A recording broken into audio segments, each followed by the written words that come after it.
तुम्ही रेस्टॉरंटमध्ये पनीरची भाजी ऑर्डर करता. छान सजवून तुमच्या डिशमध्ये सर्व्ह केलं जाणारं पनीर खरंच दुधापासून बनवलंय का? की हे पनीरसारखं दिसणारं टोफू आहे की ॲनालॉग पनीर? थोडं थांबा, घाबरू नका. अस्सल पनीर आणि भेसळयुक्त पनीर कसं ओळखावं हेच आपण या व्हिडिओमधून समजून घेणार आहोत.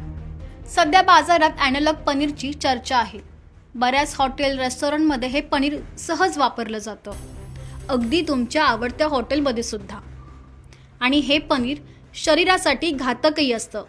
या विरोधात आता अन्न आणि प्रशासन विभागानं कठोर पावलं उचललीत. राज्यातील जनतेच्या आरोग्याशी खेळणाऱ्या आणि अन्न पदार्थांमध्ये भेसळ करणाऱ्या अन्न व औषध प्रशासन विभागानं कठोर कारवाईचा बडगा उगारलाय. राज्याचे FD आयुक्त तुकाराम मुंढेंनी बनावट पनीरच्या विक्रीवर धडक कारवाई केली आहे. हा बंदीचा आदेश अन्न सुरक्षा व मानके अधिनियम 2006 मधील कलम 30(2)(अ) अन्वये लागू करण्यात आलेला आहे. अन्न व औषध प्रशासन विभागाकडून ॲनालॉग पनीरवर महाराष्ट्रात बंदी घालण्यात आल्याची माहिती तुकाराम मुंढेंनी पत्रकार परिषदेत दिली.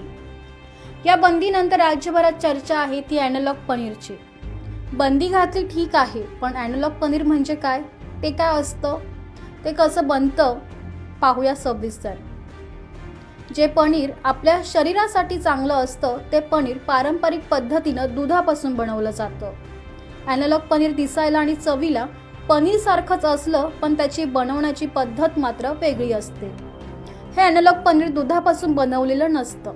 हे पनीर बनवण्यासाठी वनस्पती तेल, दूध पावडर, स्टार्च आणि इतर घटक वापरून बनवलं जातं.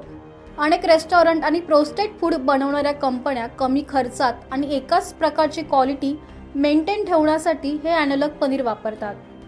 आता तुम्ही म्हणाल, मग हे ॲनालॉग पनीर बनावट असतं का?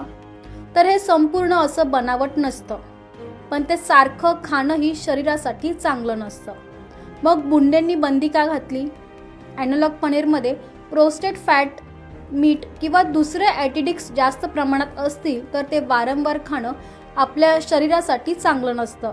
FDAच्या चाचणीत हे पनीर निकृष्ट दर्जाचं आणि आरोग्यासाठी असुरक्षित असल्याचं दिसून आलंय. त्यामुळे ॲनालॉग पनीरवर बंदी घालण्यात आली आहे. अस्सल पनीर हे दुधापासून बनवलं जातं, ज्यामध्ये कॅल्शियम, प्रोटीन, पोषक घटक असतात. ॲनालॉग पनीरमध्ये पोषक घटक अजिबातही नसतात.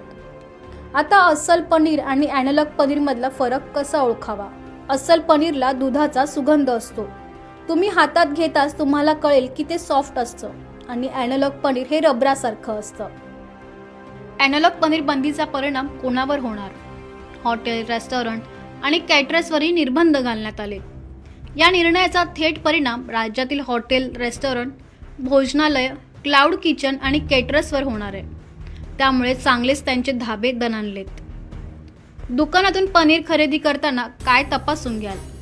पनीर दिसतंय म्हणून ते पारंपरिक पनीर असेलच असं नाही. पनीर खरेदी करताना किंवा पॅकेज प्रोडक्ट घेताना फक्त किंमत आणि पॅकिंग पाहू नका. त्यात कोणतं साहित्य वापरले हेही तपासा. त्याचं लेबलही तपासून घ्या. तुम्हाला हा आमचा व्हिडिओ कसा वाटला आम्हाला कॉमेंट बॉक्समधून नक्की कळवा. तुम्ही आमच्या महाराष्ट्र टाइम्सच्या YouTube चॅनलला सबस्क्राईब केलं नसेल तर जरूर करा आणि फेसबुक पेजलाही फॉलो करायला विसरू नका.